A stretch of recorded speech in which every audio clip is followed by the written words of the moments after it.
নমস্কার সকলকে, স্কিল বাংলা চ্যানেলে আপনাদের সকলকে স্বাগত জানাই।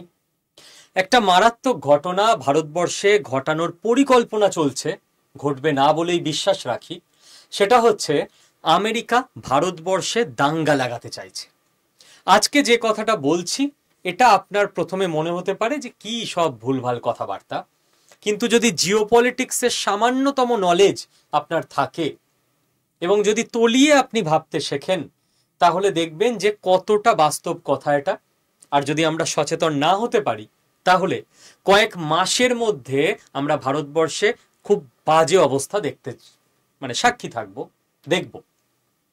আপনি দেখুন কি ঘটেছে। প্রথমে দা হিন্দু থেকে এনডিটিভি, হিন্দুস্তান টাইমস পর্যন্ত প্রত্যেকটা বড় বড় মিডিয়া হাউস এটাকে কভার করেছে। হোয়াইট হাউসের ট্রেড অ্যাডভাইজার পিটার নাভারো, এই ভদ্রলোক, ভদ্র তো নয়, অভদ্র, ওনার পোস্টটা বুঝুন। হোয়াইট হাউস, ট্রাম্পের কার্যালয়, তার ট্রেড অ্যাডভাইজার, মানে এনার পড়াশোনা কোন লেভেলে সেটা বুঝতে পারছেন? যে আরে কে না কে কি বলেছে ওই নিয়ে মাথা ঘামানোর দরকার কি। এনার পোস্টার একটা মারাত্মক গুরুত্ব আছে। কি বলেছেন ইনি? ইনি বলেছেন ব্রাহ্মিনস প্রফিটিয়ারিং অফ ইন্ডিয়ান পিপল। ব্রাহ্মণদের নিয়ে কমেন্ট করছে আমেরিকার হোয়াইট হাউসের ট্রেড অ্যাডভাইজার। কি কেস? এবার পুরোটা ধৈর্য ধরে বুঝুন। যেহেতু খুব সেন্সিটিভ টপিক, আমাকে একটু টাইম নিয়েই বলতে হবে। যাদের হাতে সময় আছে পুরো ভিডিওটা একটু ধৈর্য ধরে দেখতে পারেন। এই যে ব্রাহ্মণদের ব্যাপারে কমেন্ট করলো ইউএসএ, কেন করলো? শুরু থেকে শুরু করতে হবে, গোড়া থেকে বুঝতে হবে আপনাদেরকে। দেখুন, সাম্রাজ্যবাদ বলে একটা শব্দ আমরা শুনেছি সকলে। সাম্রাজ্যবাদ মানে কি? অন্যের দেশ দখল করে নেওয়া। যেমন আমাদের দেশ ইংরেজরা, ব্রিটিশরা দখল করে রেখেছিল। ব্রিটিশদের যে সময় ছিল, ধরুন আমাদের দেশই যে 190 বছর ওরা দখল করে রেখেছিল, 1757 থেকে 1947, এই সময় এদের পলিসি ছিল সাম্রাজ্যবাদের ভূখণ্ড দখল। কোনো একটা জায়গা, সেই জায়গাটাকে মিলিটারিলি দখল করে রাখা। যেমন ইংরেজ মিলিটারি, ইংরেজ আর্মি, তারা ভারতবর্ষকে দখল করে রেখেছিল। যুগ বদলেছে। আজকের সাম্রাজ্যবাদের নেতা হচ্ছে আমেরিকা, ইউএসএ। এবার আপনি বলবেন কই, ইউএসএ তো কোনো দেশকে এরকম দখল করে রাখেনি। দেখুন, যুগ পাল্টেছে, পদ্ধতি পাল্টেছে সাম্রাজ্যবাদের। আপনি যদি ভাবেন যে আজকের দিনেও কোনো দেশকে এইভাবে দখল করে রাখবে আগের মতো, তেমন ভাবে হয় না সাম্রাজ্যবাদ। ইউএসএ এখন যেটা করে, অন্য দেশের মানুষের ব্রেন, সেই দেশের ইকোনমি এবং সেই দেশের পাওয়ার দখল করা। স্যার মানে আমি ক্লিয়ার করে বলে দিচ্ছি। মানে হচ্ছে ইউএসএ 3টে অস্ত্র নিয়ে কাজ করে। নাম্বার 1, ইউএসএর সিআইএ বলে একটা এজেন্সি আছে, যেটা আমেরিকার গুপ্তচর সংস্থা। আমেরিকার গুপ্তচর সংস্থার কাজ হচ্ছে বিভিন্ন দেশে নিজেদের পাপেট গভর্নমেন্টকে বসানো।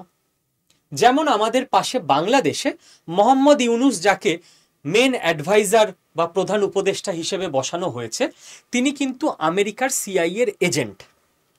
তাকে ওই দেশের মোটামুটি প্রধানমন্ত্রীর ইকুইভ্যালেন্ট পোস্ট, সেরকম একটা পোস্টে বসিয়ে রাখা হয়েছে। এবার এই ভদ্রলোক মোহাম্মদ ইউনুস, ইনি যে যে কাজ করবেন, আমেরিকা যেগুলো চায়, আমেরিকার যে যে স্টেপ বাংলাদেশে হলে আমেরিকার ফায়দা হবে, ইনি আমেরিকার হয়ে সেই স্টেপই নেবে। এবার মজার ব্যাপার দেখুন, বাংলাদেশের সাধারণ মানুষ কি দেখবে? কই, আমরা যেমন দেখতে পেতাম ব্রিটিশদের সময় যে এই একজন ব্রিটিশ লোক, এ আমাদের দেশের ভাইসরয় বা মেন ক্ষমতার কন্ট্রোলে বসে আছে, তো আমরা এর অধীনে আছি, চলো আমরা বিরোধিতা করব, আমরা একে তাড়াবো, কারণ বাইরের দেশের লোক এসে আমাদের দখল করে রেখেছে। এবার এখন আপনি বুঝতেই পারবেন না, কারণ আমেরিকার লোক বটে মোহাম্মদ ইউনুস, কিন্তু মোহাম্মদ ইউনুস তো একজন জন্মসূত্রে বা নৃতাত্ত্বিকভাবে বাংলাদেশি। তো বাংলাদেশের সাধারণ মানুষ কি দেখছে? কই, আমরা পরাধীন, কই একজন বাংলাদেশের লোকই বাংলাদেশের প্রধান উপদেষ্টা। কিন্তু আমেরিকা জানে যে কাজ করবে আমার হিসেবে। তো সাধারণ মানুষ বুঝতেই পারবে না যে আমেরিকা সাধারণ মানুষকে বাংলাদেশের কন্ট্রোল করছে। হলো। এবার এই যে আমেরিকা নিজের যে বিভিন্ন এজেন্ট আছে বিভিন্ন দেশে, সেই সব এজেন্টকে বড় বড় পোস্টে বা সরকারে নিয়ে চলে আসে, এটা কিভাবে হবে? আমেরিকা এসে বললো এই আমার এজেন্ট, একে ভোট দাও, সাধারণ মানুষ তো দেবে না, বলবে এই সাধারণ মানুষ বুঝে ফেলবে তোমাদের লোককে কেন ভোট দেবো। এইখানে কাজ করে আমেরিকার ডিপ স্টেট। ডিপ স্টেট সাধারণ মানুষের ব্রেনের কন্ট্রোল নিয়ে নেয়। ডিপ স্টেট মানে আমেরিকার সারা পৃথিবীব্যাপী ছড়ানো বিভিন্ন এনজিও আছে। ধরুন আপনার পাড়ায় একটা এনজিও আছে, সেই এনজিও কি কাজ করে? সেই এনজিও হয়তো পশু পাখিদের নিয়ে কাজ করে। আপনার পাড়ায় আর একটা এনজিও আছে, সেই এনজিও কি কাজ করে? মানুষের স্বাস্থ্য নিয়ে কাজ করে। এবার এই সমস্ত এনজিওতে দীর্ঘদিন ধরে আমেরিকার কাছে কি আছে? টাকা আছে, ডলার। টাকা দিয়ে যাচ্ছে, ফান্ডিং করে যাচ্ছে। আস্তে আস্তে এনজিওর যে মেন লোক, যে মেন নেতা, এনজিওটার মধ্যেও তো একজন মেন আছে, তাকে ব্রেন ওয়াশ করে নিজেদের দিকে নিয়ে আসছে। তাকে কখনো টাকার লোভ দেখাচ্ছে, কখনো পার্সোনাল প্রফিট দেখাচ্ছে, কখনো তাকে ভয় দেখাচ্ছে। এরকম বিভিন্ন এনজিও, বিভিন্ন নিউজ মিডিয়া, বিভিন্ন রিসার্চ সংস্থায় প্রচুর লোক আছে আমেরিকার। বিভিন্ন ইউনিভার্সিটি, বিভিন্ন সাহিত্যিক, বিভিন্ন বুদ্ধিজীবী, এই সমস্ত জায়গায় আমেরিকার কন্ট্রোল আছে। একজন একজন করে মেন লোক আছে যে আমেরিকার, যে ওই সাহিত্যিকদের লবি, বুদ্ধিজীবীদের লবি এগুলোকে চালায়। এবার আমেরিকা যখন দেখবে 5 বছর পর এই দেশে সরকার ফেলে দিতে হবে, আমার পছন্দের লোককে ওই দেশের প্রেসিডেন্ট বানাতে হবে বা প্রাইম মিনিস্টার বানাতে হবে। কোনো দেশে প্রাইম মিনিস্টারের কাছে মেন পাওয়ার, কোনো দেশে প্রেসিডেন্টের কাছে মেন পাওয়ার। আমেরিকা কি করবে? ওদের যারা ডিপ স্টেটের এজেন্ট আছে তাদেরকে অ্যাক্টিভেট করবে, যে মানুষের মধ্যে না বোঝাতে শুরু করো। যারা ধরুন কথার কথা একটা রাফ উদাহরণ দিচ্ছি, যারা পশু পাখির এনজিও, যে মানুষের মধ্যে না বোঝাতে শুরু করো যে তোমরা তো পশু পাখি নিয়ে কাজ করো, পশু পাখি নিয়ে বললে তোমাদের কথা লোকে বিশ্বাস করবে, তোমার সন্দেহ করবে না। যে আমাদের যে সরকার আছে না, এ পশু পাখি বিরোধী, এ পশু পাখির ক্ষতি করছে, তোমরা এটা বোঝাও মানুষকে। যারা হেলথ নিয়ে কাজ করো তারা বোঝাতে শুরু করো যে এই দেখুন প্রমাণ, আমাদের যে সরকার আছে না, এ সাধারণ মানুষের হেলথ খারাপ করে দিচ্ছে। হেলথের এনজিও বলবে কি করে বোঝাবো? বলবে চিন্তা নেই, আমাদের যে রিসার্চ সংস্থা আছে তারা নিজেদের মতো করে ডেটা ম্যানিপুলেট করে কিছু রিসার্চ পেপার বের করে তোমাদের হাতে দিয়ে দেবে। তোমরা বাড়ি বাড়ি গিয়ে সাধারণ মানুষকে ওগুলো দেখাতে শুরু করো। মানুষ দেখবে আরে বড় বড় লোকেরা রিসার্চ করে বের করেছে, ঠিক কথাই বলবে। বলবে কোনো চিন্তা নেই, তোমরা বাড়ি বাড়ি যাও, মানুষকে নিয়ে এক একটা পাড়ায় 50-60 জনকে নিয়ে প্রতিবাদ গঠন করো। আমাদের যারা নিউজ মিডিয়া আছে তাদেরকে আমরা বলে দেবো সারাদিনের অন্য বড় খবর বাদ দিয়ে ওই প্রতিবাদ, ওই খবরগুলোই বারবার করে দেখাতে, যাতে করে সারা দেশের মধ্যে এবার সবাই ওই নিয়ে কথা বলতে শুরু করবে, ওই নিয়ে আলোড়ন হতে শুরু করবে। এবার আমাদের যারা বুদ্ধিজীবী আছে, মানে আমেরিকার আমাদের যারা বড় বড় প্রফেসর আছে, এরকম বিভিন্ন মহলে পাওয়ারফুল লোক বসে আছে, তারা এই এনজিও, এই রিসার্চ পেপার, এই নিউজ মিডিয়া এগুলোর সপক্ষে বাইট দিতে শুরু করবে। তো সাধারণ মানুষ আরো ভরসা করবে যে না না না, এত বড় মাপের মানুষ বলছে মানে হ্যাঁ হ্যাঁ এরা ঠিকই বলছে। ব্যাস, আস্তে আস্তে সাধারণ মানুষের ব্রেন হয়ে গেছে দখল। সিআইএ ডিপ স্টেট দিয়ে, সিআইএ বলে দেবে যাকে পাওয়ারে বসাতে চায় সিআইএ কোনো একটা দেশের, যে সাধারণ মানুষের মধ্যে এই 5টা জিনিস দিয়ে ভাইবস তৈরি করা আছে। এবার তুমি আমাদের এজেন্ট, তুমি দেশে যখন জনসভা করবে ভোটে লড়ার জন্য, তুমি এই 5টা পয়েন্টেই কথা বলতে শুরু করো। সব শিখিয়ে দেওয়া, স্ক্রিপ্ট সাজানো। সাধারণ মানুষ ফিল করতে শুরু করবে আরে হ্যাঁ, এটাই তো একদম দেশের আসল পয়েন্ট, আসল টপিক, এটা নিয়ে তো আমাদের পাড়াতেও কদিন আগে প্রতিবাদ হয়েছিল, বা বা বা এই লোকটা ভালো। তো সমস্ত ভোট তার দিকে ঘুরতে শুরু করবে। এবার একবার ওই দেশে আমেরিকার এজেন্ট বসে গেলে পাওয়ারে, তখন আমেরিকার গভর্নমেন্ট খেলা খেলবে ইকোনমির।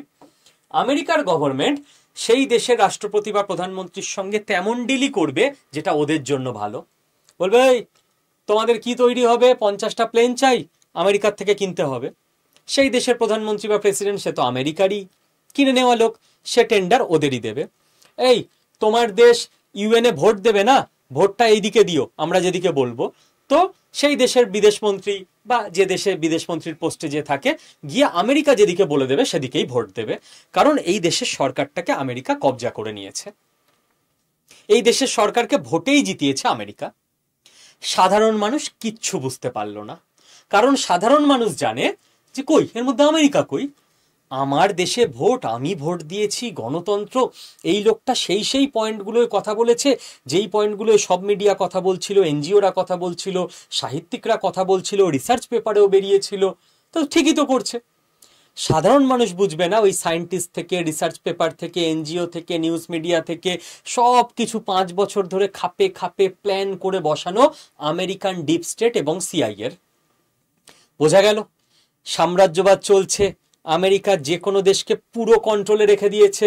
আমেরিকাকে আসতেও হচ্ছে না ব্রিটিশদের মতো।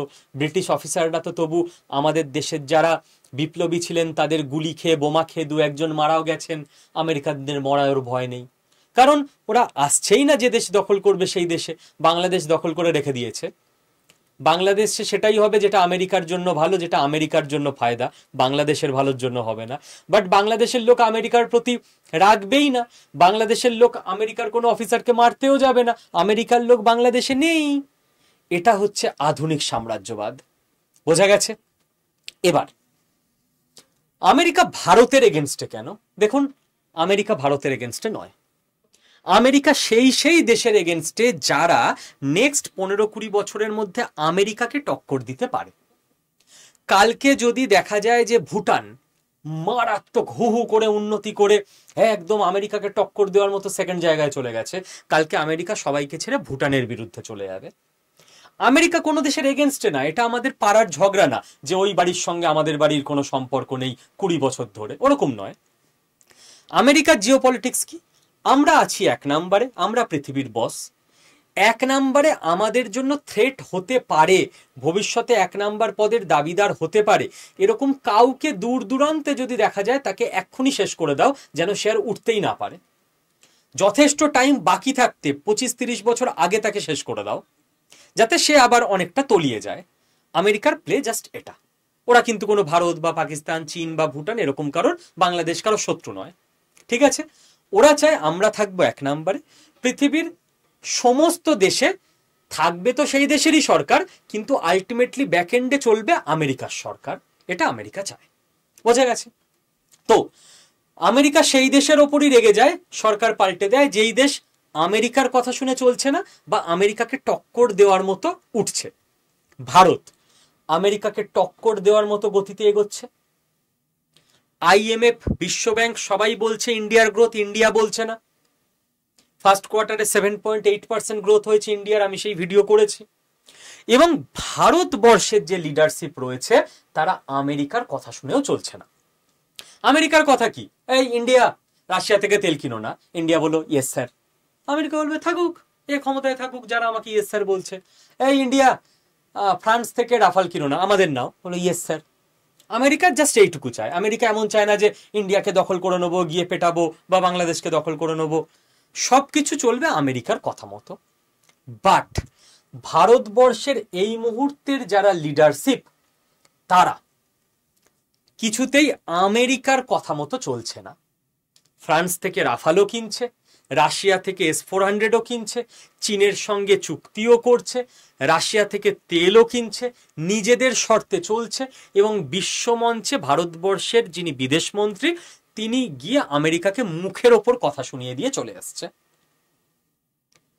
এবং আপনারা অনেকেই আমার সঙ্গে একমত হবেন না, জিওপলিটিক্স নিয়ে আরো অনেক চর্চা করলে তখন হয়তো বুঝবেন যে আমি ঠিক বলেছিলাম। আপনাদের মনে হতে পারে যে আমাদের দেশের যারা নেতা মন্ত্রী আমেরিকাকে আসলে টক্কর তারা দিচ্ছে। আমি একটা নাম বলছি, ভারতবর্ষে আমেরিকার যদি সব থেকে বড় শত্রু থাকে তাহলে এই লোকটা, পলিটিক্সের কেউ নয়, Ajit Doval, NSA, national security adviser. তো আমেরিকা এই লোকটাকে সব থেকে বড় শত্রু বলে মনে করে। আসলে পিছনে পুরো ভারতকে এগিয়ে নিয়ে যাবার, নিরাপদ রাখার গেম প্ল্যান এই লোকটার হাতে তৈরি। তো এই মুহূর্তে আমেরিকার যেটা লক্ষ্য সেটা হচ্ছে ভারতবর্ষ এবং ইরানে রেজিম চেঞ্জ। বাংলাদেশ এবং পাকিস্তানে আমেরিকা রেজিম চেঞ্জ করে দিয়েছে, আমরা লাস্ট কয়েক বছরে দেখেছি। এখন আমেরিকার দুটো লক্ষ্য, ইরানের রেজিম চেঞ্জ মানে সরকার ফেলে দেওয়া, এমন সরকার আনা যারা আমেরিকার কথায় চলবে, এবং ভারতবর্ষে রেজিম চেঞ্জ, যে ভারতবর্ষের লিডারশিপ যারা আমেরিকার কথায় চলছে না তাদেরকে যে করে হোক ক্ষমতা থেকে সরাতে হবে। এবার কিভাবে এটা করা যাবে? সহজ, স্টেপ বাই স্টেপ বুঝুন, তাহলেই জিও পলিটিক্স বুঝতে পারবেন। ভারতবর্ষে তো ভোট হয়, গণতান্ত্রিক দেশ। যদি ভারতবর্ষ এরকম দেশ হতো যে রাজতন্ত্র, তাহলে ভারতবর্ষের যে রাজা ছিল তাকে এসে গুলি করে দিতে হতো এবং নতুন কাউকে রাজা হিসেবে বসিয়ে দিতে হতো, মিটে গেল। ভারতবর্ষে তো ভোট হয়, তাহলে কি করতে হবে? ভারতবর্ষে মানুষকে অসন্তুষ্ট করে দিতে হবে। ভারতবর্ষের ভোটকে প্রভাবিত করতে গেলে ভারতবর্ষে অসন্তোষ সৃষ্টি করতে হবে, যে সাধারণ মানুষজন ক্ষিপ্ত নিজের দেশের প্রশাসনের ওপর, সিস্টেমের ওপর, আর্মির ওপর, সবকিছুর ওপর। তখনই সম্ভব ভারতবর্ষে নিজের পছন্দ মতো রেজিম চেঞ্জ করে দেওয়া। এবার তাহলে কি করতে হবে? মানুষে মানুষে বিভাজন করতে হবে, তাই তো? মানুষে মানুষে বিভাজন করতে হবে। এবার সাধারণ মানুষ সবাই ভারতীয় এই ফিলিংসে এক হয়ে আছে। অপারেশন সিঁদুরের পর দেখার মতো ইউনিটি। আমার দেশের বিজেপির নেতা গেছে, কংগ্রেসের নেতা গেছে, আইএমএইএমের নেতা গেছে, তৃণমূল কংগ্রেসের নেতা গেছে, সবার দল আলাদা, ধর্ম পরিচয় আলাদা, কাস্ট আলাদা, সবাই এক হয়ে ভারতের জন্য লড়াই করেছে। আমাদের দেশে ভোট হয়, কোনো রাজ্যে তৃণমূল যেতে, কোনো রাজ্যে কংগ্রেস যেতে, কোনো রাজ্যে বিজেপি যেতে। সেটা তো আমরা আমাদের চয়েস মতো ভোট দেবো, একটা দলকে কেন সবাই ভোট দেবো? কিন্তু দেশের প্রশ্নে সবাই এক থাকে। তো দেশের প্রশ্নে তো সবাই এক থাকলে চলবে না, দেশকে তো মাঝখান থেকে ভেঙে দিতে হবে, নাড়িয়ে দিতে হবে, যাতে দেশের মধ্যেই বিভিন্ন মতামত তৈরি হয়ে যায়। দেশের মানুষদের মধ্যে যাতে ন্যাশনালিজমের প্রশ্নে, বিদেশ নীতির প্রশ্নে বিভিন্ন রকম কনফিউশন তৈরি হয়ে যায়। তার জন্য একটা অস্ত্র হচ্ছে রিলিজিয়ান। কিসে কিসে মানুষকে ভাগ করা যেতে পারে? রিলিজিয়ান নিয়ে ঝামেলা লাগিয়ে দাও। কি করে ঝামেলা লাগায় আমি বলে দিচ্ছি সবকিছু। কাস্ট নিয়ে ঝামেলা লাগিয়ে দাও, জাতি নিয়ে। যেখানেই ভারতবর্ষে কিছু আলাদা আছে, আমাদের প্রত্যেকের অনেকের অনেক রিলিজিয়ান, কেউ রিলিজিয়ান ফলো করি আমরা, কেউ করি না। যারা করে তারা আবার বিভিন্ন রিলিজিয়ান অপশন আছে, যে যেটা ইচ্ছা ফলো করে। হাজার একটা কাস্ট ভারতবর্ষে, শয়ে শয়ে ল্যাঙ্গুয়েজ ভারতবর্ষে। ভারতবর্ষে প্রত্যেকটা জায়গার কালচার আলাদা। আপনি খালি ভাবুন না, আপনি ভারতবর্ষের মধ্যে বাঙালি চলে আসুন, বাঙালির মধ্যে যারা হিন্দু বা সনাতনী তাদের চলে আসুন, তাদের মধ্যে কোনো একটা নির্দিষ্ট জেলায় চলে আসুন। এবার ওই জেলার আপনি 10টা বিয়ে বাড়ি অ্যাটেন্ড করুন, 10টা বিয়ে বাড়িতে আপনি 8 রকম নিয়ম পাবেন আলাদা আলাদা। কে বলবে আমাদের বংশে তো বাবা এই পান ছাড়া কিছু দিয়ে এই করাই যায় না, কেউ বলবে না না আমাদের এখানে তো অমুকটা দিতে হয়। প্রত্যেকের আলাদা আলাদা কালচার, এটাই ভারতবর্ষের ঐতিহ্য। আমি একটা বিয়ে বাড়িতে যাচ্ছি, খাচ্ছি, আনন্দ করছি, নাচছি, চলে আসছি, কিন্তু আমার নিজের পরিবারের বিয়েতে যে নিয়ম হয়, আমার বিয়েতে যে নিয়ম হয়েছে তার বিয়েতে নিয়ম সম্পূর্ণ আলাদা। তো আমার কি, সেটাই মজার, সেটাই আরে বাস, এদের বিয়েতে এই নিয়ম। আচ্ছা তোমাদের কাস্টে এরকম করে হয়, আচ্ছা তোমাদের ল্যাঙ্গুয়েজ এটা। আমরা যখন গুরগাঁওতে হেড অফিসে একসঙ্গে থাকতাম তামিল ফ্যাকাল্টিদের, আচ্ছা তোমাদের তাহলে এই সুপ্রভাত এটাকে কি বলে তামিলে? আচ্ছা তোমার রিলিজিয়ান আলাদা, তোমাদের রিলিজিয়ানে তাহলে কি হয়? সবাই অন্যটা জানতে চায়, একসঙ্গে মজা করে থাকে। এটাই ভারতবর্ষের ইউএসপি, বৈচিত্র্যের মধ্যে ঐক্য। কিন্তু এইখানে যদি ফাটল লাগানো যায় তাহলেই কেল্লা ফতে, ইন্ডিয়াকে বাগে আনা যাবে। কি করতে হবে? ডিপ স্টেটকে কাজে লাগাতে হবে। ডিপ স্টেট কি করে কাজ করে আমি আর ভেঙে বলছি না, ভিডিও বড় হবে। আগের বছরই তো বাংলাদেশে দেখলেন ডিপ স্টেট কি করে কাজ করে, যে এই মুহূর্তে এই দেশে ইস্যু কি তৈরি হতে পারে। বাংলাদেশে কিন্তু রিলিজিয়ান, কাস্ট, ল্যাঙ্গুয়েজ, কালচার কোনোটার ইস্যু হয়নি। ওদের ইস্যু করা হলে এই স্টুডেন্ট, ইয়াং ছেলে মেয়ে, এদের একটা ক্ষোভ আছে কোটা নিয়ে। তাহলে মেরিটোক্রেসি ভার্সেস কোটা, মেধা বনাম কোটা, এটা নিয়ে আন্দোলন লাগিয়ে দাও। নিউজ মিডিয়াকে পাঠিয়ে দাও, ওরা কভার করবে। ফান্ডিং দিতে থাকো যাতে ছেলেপিলে আন্দোলন করতে পারে। বাইট দিতে থাকো, বিদ্বজ্জনরা এসে ছেলে মেয়েদের সপক্ষে কথা বলবে, ছেলেমেয়েরা আরো মোটিভেটেড হবে। পুরো সবকিছু খাপে খাপ বসে গেছে, ওর মাঝখানে দু একজন এজেন্ট পাঠিয়ে দাও যারা ছেলে মেয়েদের উত্ত্যক্ত করবে, দিয়ে রাস্তাঘাট ভাঙচুর শুরু হয়ে যাবে, দিয়ে হাতের বাইরে বেরিয়ে যাবে, দেন ওদের প্রেসিডেন্ট আর্মির মধ্যে কিছু লোককে টাকা দিয়ে কিনে নেবো, সে ওদের প্রেসিডেন্ট না, প্রধানমন্ত্রী তো শেখ হাসিনা, প্রধানমন্ত্রীকে ভয় দেখাবে যে আপনি এক্ষুনি দেশ ছেড়ে চলে যান, প্রধানমন্ত্রী চলে যাবে, ব্যাস কাজ ডান। এবার আমাদের পছন্দের একজন লোককে ওখানে আমরা বসিয়ে দেব, মিটে গেল, লোকে জানলোই না যে আমেরিকা আছে। পাকিস্তানে কি হলো, যে ইমরান খান যে চীনের খুব কাছাকাছি চলে এসেছিল, আমেরিকার নামে ইমরান খান খোলাখুলি বলতো যে আমেরিকা এই অপকর্মগুলো সারা পৃথিবীতে করে, পুরো রিসার্চ পেপার টেপার শো করে বলা হলো যে ইমরান খান হচ্ছে ভোটে কারচুপি করেছে, সারা দেশে ইমরান খানের বিরুদ্ধে আন্দোলন লাগিয়ে দেওয়া হলো, ব্যাস এমন সরকার চলে এলো যে আমেরিকার ফরে, আমেরিকার গেম ওভার, মানে যেটা করার ছিল করে নিল। এইবার কথা হচ্ছে যে আপনার মনে হয় না যে হঠাৎ করে হোয়াইট হাউসের ট্রেড অ্যাডভাইজার তিনি বললেন যে ভারত যে রাশিয়া থেকে তেল কিনছে ও তো খালি ব্রাহ্মণরা প্রফিট পাচ্ছে। কোন ব্রাহ্মণকে আপনি দেখলেন হঠাৎ করে? আপনার পাড়ার কোন ব্রাহ্মণ তেল কেনা থেকে টাকা প্রফিট পাচ্ছে বলুন দেখি? হঠাৎ করে এটা বলার মানে কি? এটা বলার মানে সারা দেশে আমেরিকার হোয়াইট হাউসের লোক বলেছে, এটা নিয়ে এবার কমেন্ট হবে, ভালো কমেন্ট নয়, বিভিন্ন ধরনের বিতর্কিত কমেন্ট। তারপর কি হবে? তারপর আমেরিকার পুরো ফিট করা টাকা পয়সা দেওয়া এরকম প্রচুর লোকজন থাকবে যারা বিভাজন করার জন্য ফেসবুকে বিভিন্ন প্ল্যাটফর্মে বিশাল আবেগ দিয়ে রাইট আপ লিখবে, বিভিন্ন ধরনের লেখা যেগুলো হাজারে হাজারে শেয়ার হবে। কেমন লেখা? যে ব্রাহ্মণরা যুগ যুগ ধরে কত অত্যাচার করেছে, কোন ব্রাহ্মণ কত খারাপ, যেটা সত্যি ভারতবর্ষের অতীতে ছিল, অস্বীকার করার জায়গা নেই। এবার সেই সব তিক্ত অভিজ্ঞতাগুলোকে ফেসবুকে বিভিন্ন জায়গায় তুলে আনা হবে। এবার যখনই ব্রাহ্মণদের নামে এই ধরনের জিনিসপত্র লেখা হবে, তখনই সেগুলো দেখে কিছু সাধারণ মানুষ তো অত বুঝবে না যে এগুলো ইচ্ছে করে লেখা হচ্ছে, ঝামেলা লাগুক খালি।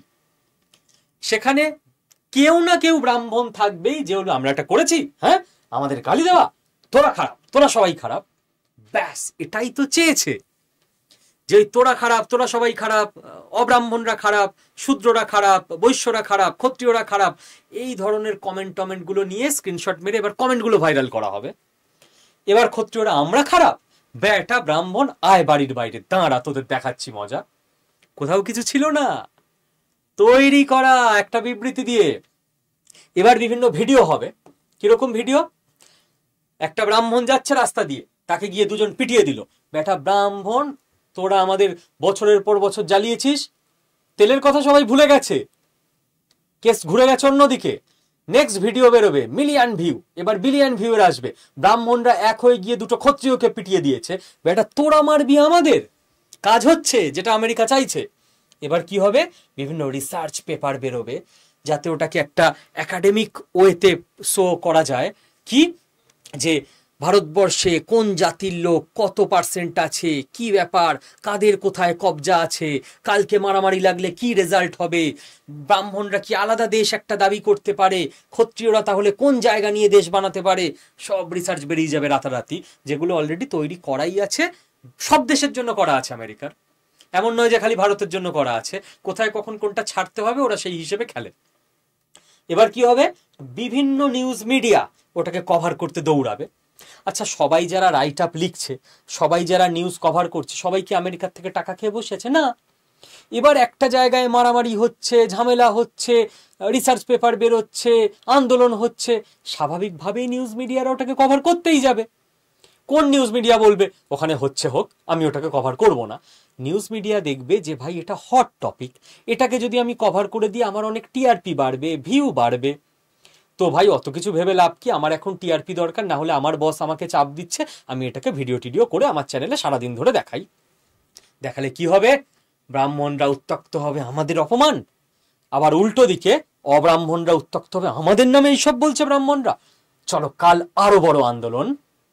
তো সবাই কিন্তু টাকা খেয়ে করছে না, এক দুজন আছে সারা ভারতে যে করে দিয়েছে কাজটা, এবার তো অটোমেটিক ফ্লোতে চলছে।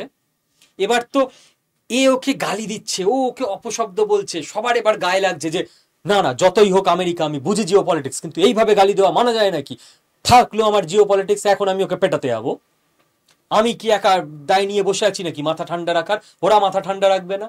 শুরু হয়ে গেল। এবার কাজে নেমে যাবে এনজিও গুলো, আন্দোলন, ট্রেন অবরোধ, ভাঙচুর, অনশন।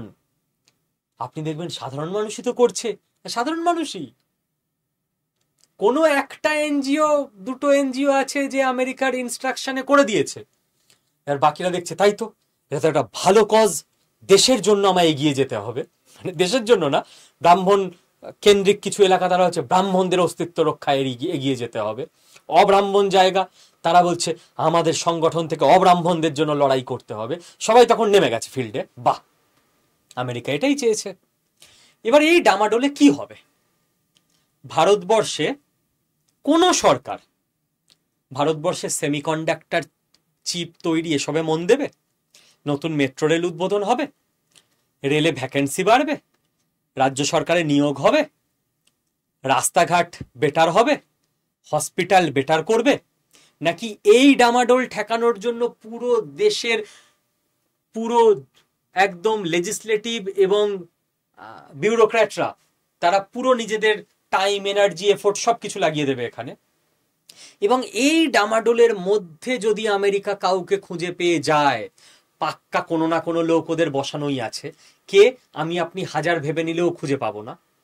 মোহাম্মদ ইউনুসের নাম রাজনীতির আঙ্গিকে আপনি কবার শুনেছিলেন? নোবেল ছাড়া, অর্থনীতি ছাড়া শোনেননি তো। প্রধান উপদেষ্টা হওয়ার আগে কোথায় কোন লোককে ওদের ফিট করা আছে আমি আপনি খুঁজে পাবো না। হঠাৎ করে দেখবেন সে মাঝখান থেকে উদয় হলো, উদয় হয়ে কেমন কেমন করে তার কাছে ফান্ডিং চলে আসছে, সে লোকজন নিয়ে আন্দোলন শুরু করে দিচ্ছে, সে বলছে আমি দেশকে বাঁচাবো, এই অচল অবস্থা থেকে মুক্তি দেব। হঠাৎ করে আস্তে আস্তে তার সম্পর্কে লেখাপত্র বেরোতে শুরু করছে, আমরা সবাই তার ভক্ত হয়ে যাচ্ছি, এবং সে হঠাৎ করে কেমন করে যেন ভারতবর্ষের বড় বড় প্রধানমন্ত্রী ইত্যাদি পদে বসে গেল, বা না হলেও এমন কিছু সিট পেয়ে গেল যে যে কোনো রাজনৈতিক দলই এবার সরকার গঠন করতে গেলে তার সাপোর্ট চাই। কি হলো? আমেরিকা চলে এলো ভারতবর্ষের সরকারের কন্ট্রোলে।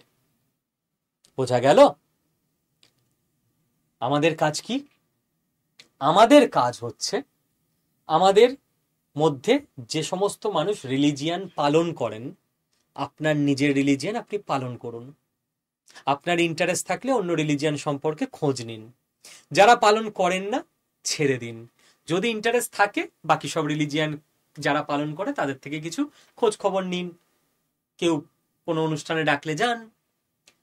যার যা কাস্ট, জেনারেলি কাস্ট আস্তে আস্তে অবলুপ্ত হয়েই যাচ্ছে, হয়ে যাওয়া উচিত, কারণ এটা শুরু হয়েছিল পেশা অনুযায়ী, যেটা অত্যন্ত সায়েন্টিফিক ছিল, তারপর ওটা চূড়ান্ত আনসায়েন্টিফিক ওয়েতে জন্ম অনুযায়ী হয়ে গেছে, তো সেটা আস্তে আস্তে চলেও যাবে আর 25-30 বছর পর। ল্যাঙ্গুয়েজ, প্রত্যেকে নিজের মাতৃভাষাকে আরো সমৃদ্ধ করুন, পারলে অন্য 2-4-5টা যে কটা পারেন ভাষা শিখুন, তাতে আপনার ক্ষতি কিছু হবে না, তাতে আপনার লাভই হবে। এবং কালচার, নিজের কালচারে গর্ববোধ করুন, অন্যের কালচার থেকে যদি আপনার কিছু শেখার থাকে সেটা শিখুন, আপনার কোনো ক্ষতি হবে না। কিন্তু আপনাকে যদি বলা হয় যে আপনার পরিচয় কি, আমি হচ্ছি খ্রিস্টান, আমার রিলিজিয়ান, আপনার পরিচয় কি, আমি হচ্ছি ক্ষত্রিয়, আমার কাস্ট, আমি সদগোপ, আমার কাস্ট, আপনার পরিচয় কি, আমি হচ্ছি তামিল ভাষায় কথা বলি, আপনার পরিচয় কি, আমি হচ্ছি ঘটি, আমার culture, religion, caste, language, culture না, বাঁচার একটাই উপায়, আমরা হচ্ছি ভারতীয়। বাঁচার একটাই উপায়, আমরা হচ্ছি ভারতীয়। দাঙ্গা লাগানো খুব সহজ, দাঙ্গা আটকানো খুব কঠিন, সেই কঠিন কাজটা আপনাদের করতে হবে। বাকি প্রত্যেকটা পরিচয় আমাদের আছে, সেটা নিজের নিজের পরিচয়, ফ্যামিলি পরিচয়, পার্সোনাল পরিচয়, বাইরে আমরা সবাই ভারতীয়। দেখুন, ইসরায়েল প্যালেস্টাইন যুদ্ধ চলছে তো দীর্ঘদিন ধরে, ভারতবর্ষে প্রচুর মানুষ আছেন, কেউ ইসরায়েলকে সাপোর্ট করেন এই যুদ্ধে, কেউ প্যালেস্টাইনকে করেন। বিশ্বাস করুন, ইসরায়েল বা প্যালেস্টাইন যেই জিতুক না কেন আপনার কোনো লাভ হবে না, আপনার বাড়িতে কোনো বয়স্ক মানুষ যদি ভগবান না করুক মারাত্মক অসুস্থ হয়, কালকেই 20 লাখ টাকা 25 লাখ টাকা এক মাসে খরচ হয়ে যেতে পারে যদি প্রাইভেট নার্সিংহোমে নিয়ে যান। আমাদের দেশের বা রাজ্যের সরকার যদি সেরা হসপিটাল করে যেখানে নাগরিকদের বিনা পয়সায় চিকিৎসা হয়, তবে আপনার বাড়ির মানুষটা বাঁচবে।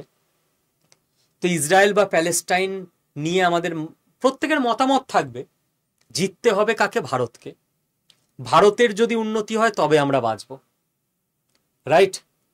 তো আমাদের দেশকে কোনোভাবে বাইরের কোনো দেশ, সে Israel, Palestine, America, UK, Russia, চীন, কোনো দেশ কন্ট্রোল করুক, এটা করতে যাবেন না। ভারতবাসী ভারতবর্ষকে চালাবে, আমরা আমাদের মতো করে গণতান্ত্রিক উপায়ে ভোট দিয়ে আমাদের দেশের ভালো চায় এরকম মানুষকে বিভিন্ন জায়গায় ভোটে জেতাবো, যে যার নিজের মতো মতামত দিয়ে। কিন্তু বিদেশের প্রোপাগান্ডায় আমরা পা দেব না। তাতে বিদেশের লাভ, ইসরায়েলের লাভ, প্যালেস্টাইনের লাভ, আমেরিকার লাভ, ইউকের লাভ, রাশিয়ার লাভ, চীনের লাভ।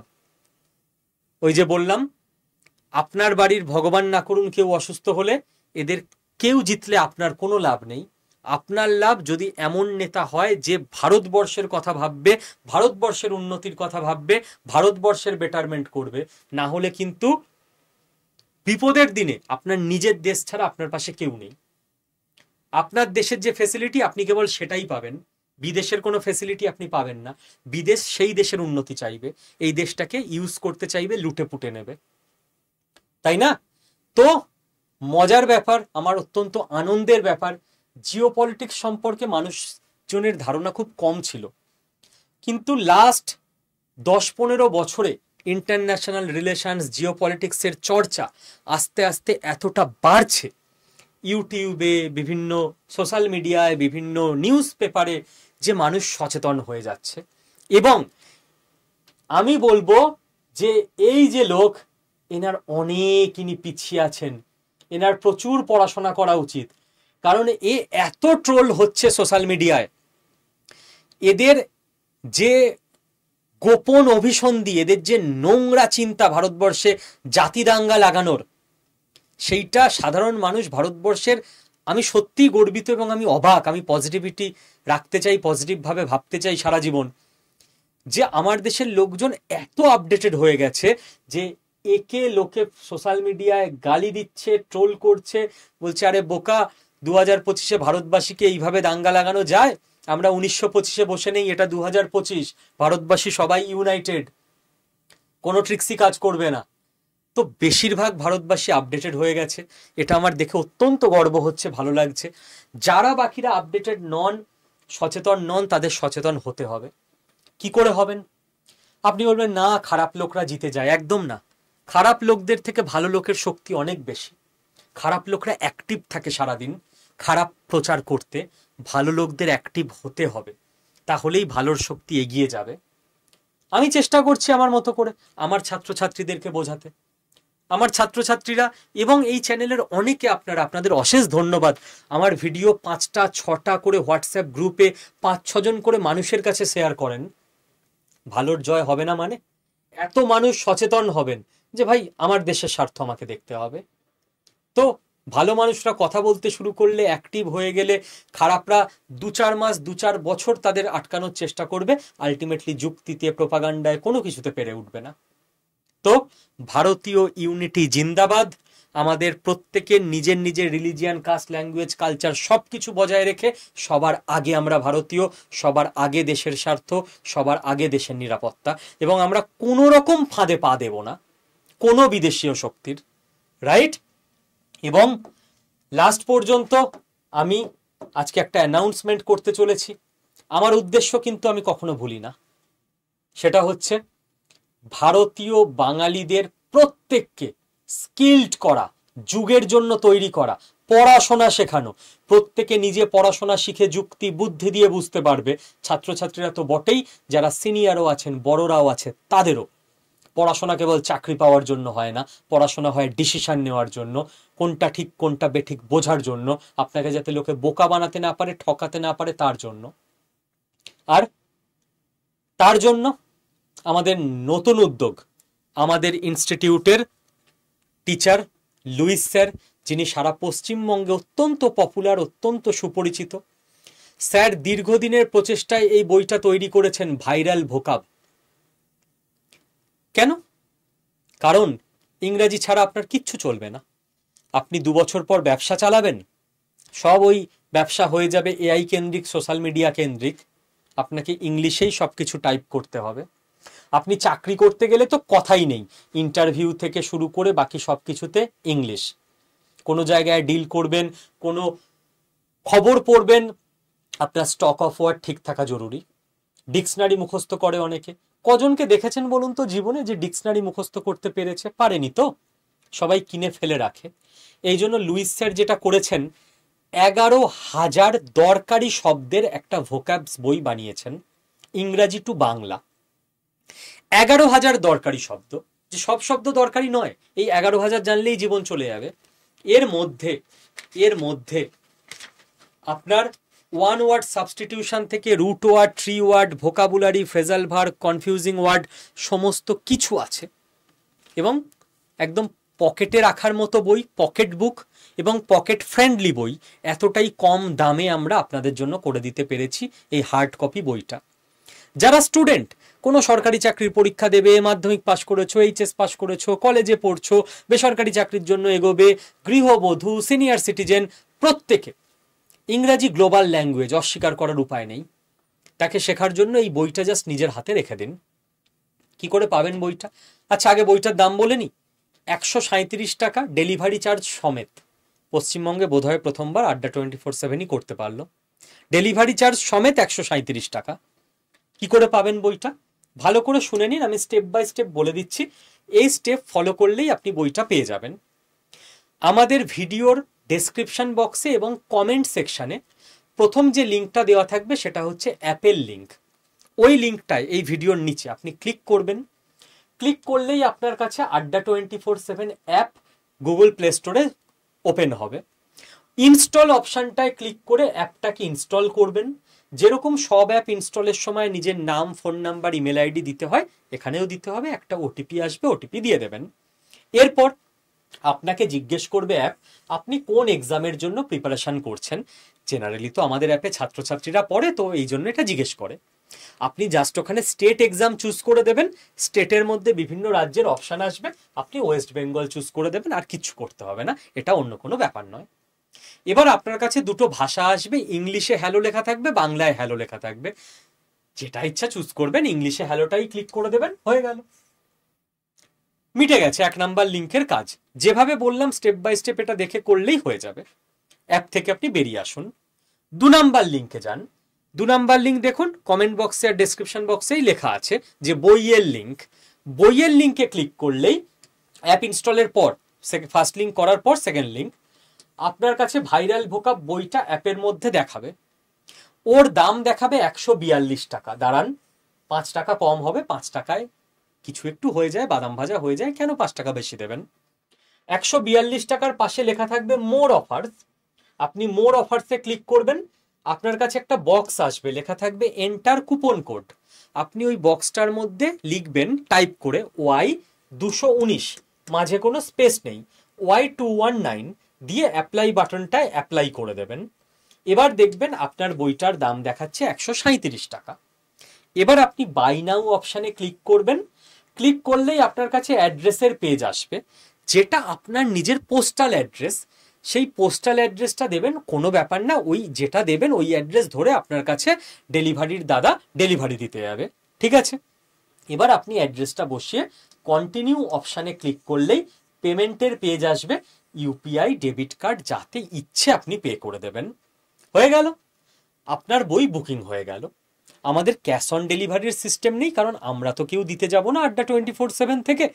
যেই বুকিং হয়ে গেল এক্ষুনি করে নিন, কারণ ওই করব করে ইম্পর্টেন্ট জিনিসগুলো জীবনে বাকি থেকে যায়, আনইম্পর্টেন্ট জিনিসগুলো হয়ে যায়, পরে ভুলেও যাবেন, আর করা হবে না। যারা করে ফেলবেন তারা অনেকটা জীবনে এগিয়ে যাবেন।